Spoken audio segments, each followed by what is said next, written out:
একটা বড় রোগ প্রোক্রাস্টিনেশন বা বাংলায় বলে দীর্ঘসূত্রিতা। মানে করছি। আমার ক্ষেত্রেও এই কাজটা প্রচুর পরিমাণে হয়। এই যেকোনো কাজ আমি করছি করে অনেক সময় ফেলে রাখি আরকি। আজকের কাজ আমি কালকে করি। তো এর একটা রুল আছে আরকি। 5 মিনিট রুল আরকি। আপনি এটা এপ্লাই করে দেখতে পারেন।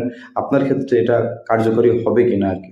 কিছুই না, ধরুন আপনি বই পড়তে আপনি ইচ্ছুক নন বা আপনি হাঁটতে ইচ্ছুক নন আরকি, বা হাতটাকে আপনি আ মানে ফেলে রাখছেন আরকি। সেখানে কি করতে পারেন আপনি মনকে বলতে পারেন, ঠিক আছে আমি ৫ মিনিট জন্য মাত্র বইটা পড়বো আরকি। দিয়ে আপনি বইটা খুলে আপনি ৫ মিনিট পড়া অভ্যাস করলেন আরকি। তখন দেখবেন সেই ৫ মিনিট আস্তে, আস্তে কখন ০.৫ ঘন্টা হয়ে গেছে আপনি বুঝতে পারবেন না। হাঁটার ক্ষেত্রেও তাই। আপনি মনটাকে বললেন জুতোর ফিতে বেঁধে আমি মাত্র ৫ মিনিট হাঁটবো। ৫ মিনিট হাঁটার পর আপনার মধ্যে একটা এনার্জি তৈরি হবে, যে এনার্জি আপনাকে পরবর্তী ০.৫ ঘন্টা হাঁটতে সাহায্য করবে। আপনি বুঝতেই পারবেন না কখন ০.৫ ঘন্টা সময় চলে গেছে। এভাবে একে বলা হয় ৫ মিনিট